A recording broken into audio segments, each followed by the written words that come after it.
Hello दोस्तों, good evening. मेरे YouTube channel में आप लोग का स्वागत है। बंधन है अभिनंदन। आप लोग कैसे हैं? उम्मीद करते हैं आप लोग अच्छे होंगे, स्वस्थ होंगे। दोस्तों, आज सबसे पहले तो मैं इन पिछड़े शोषित दलित पिछले समाज के मसीहा परम पूज्य बाबा साहब डॉक्टर भीमराव अम्बेडकर जी की जयंती की ढेर सारी शुभकामनाएँ देता हूँ।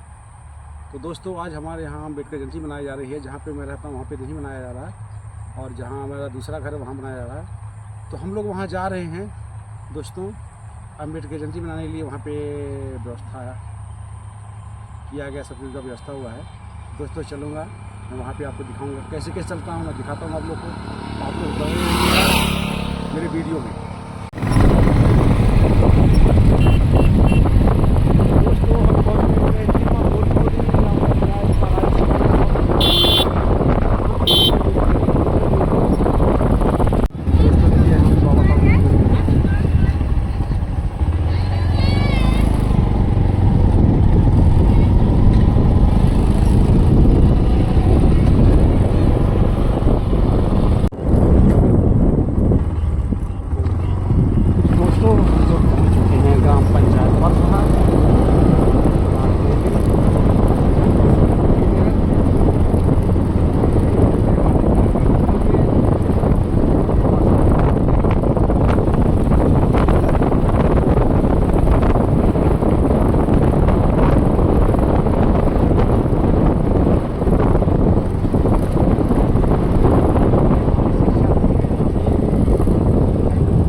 बाकी है। तो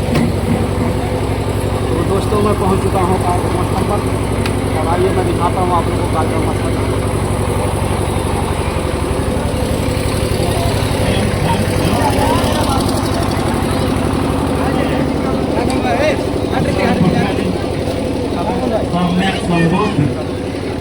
गौतम बुद्ध बोधिसत्व बाबा साहब डॉक्टर बी.आर. अम्बेडकर के चरणों में सदा समर्पित करते हुए इस समाज में जन्मे हुए उन तमाम महापुरुषों को नमन करते हुए आज के इस पावन अवसर पर बाबा साहेब डॉक्टर भीमराव अम्बेडकर की जयंती पर उसके बारे में हम आपको बता रहे हैं।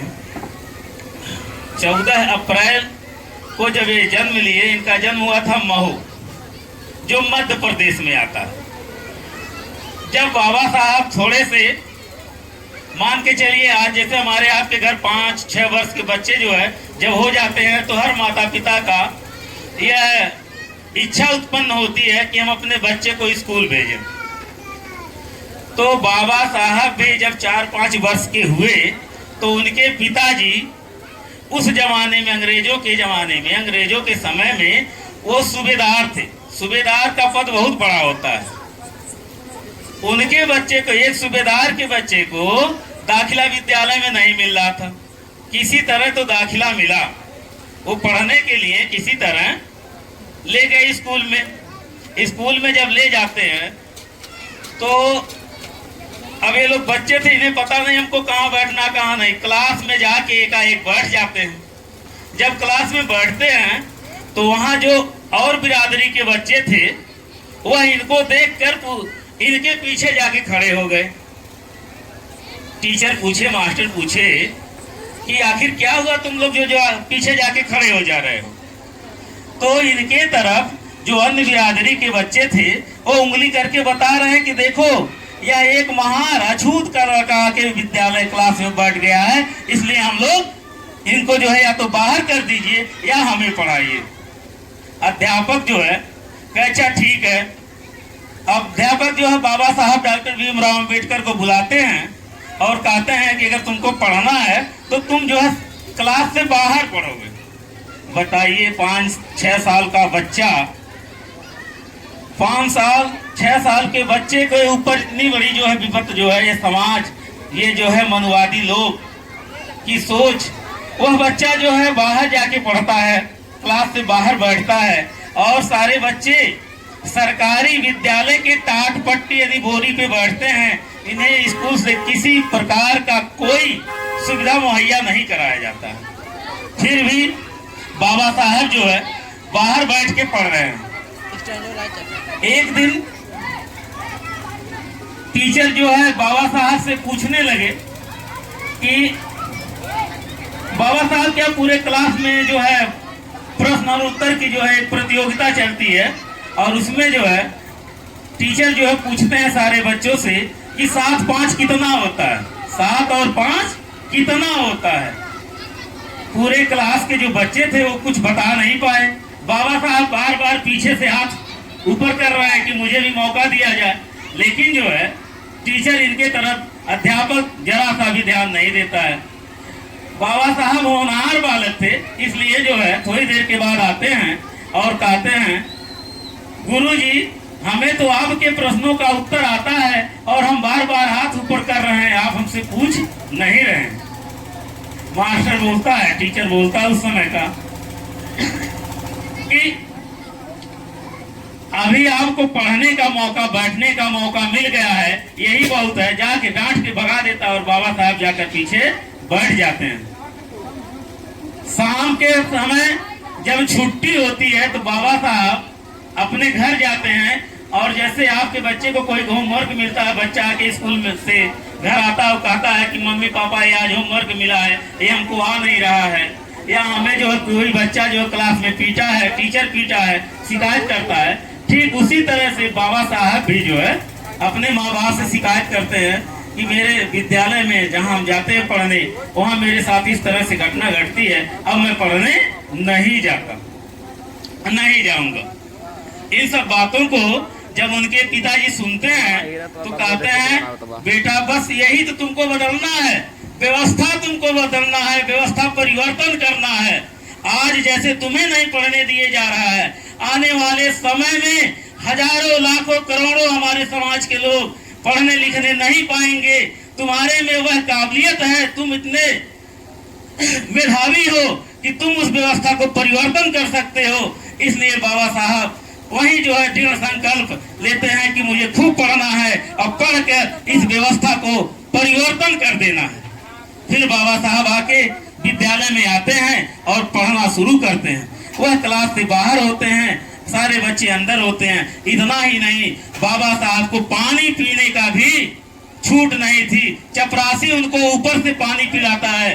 मान लीजिए हर आदमी बीमार पड़ता है, किसी दिन अगर चपरासी बीमार पड़ गया और यह जो है चैत बैसाख या मई जून कह लीजिए, अप्रैल कह लीजिए, जो बहुत गर्मी का मौसम होता है, 8 साल का आपका बच्चा हो और पूरे दिन विद्यालय में पानी न पावे और शाम को आके आपसे शिकायत करे, तो आप क्या सोचेंगे? आप यही सोचेंगे कि अब यहाँ से अपने बच्चे का नाम कटवा दे।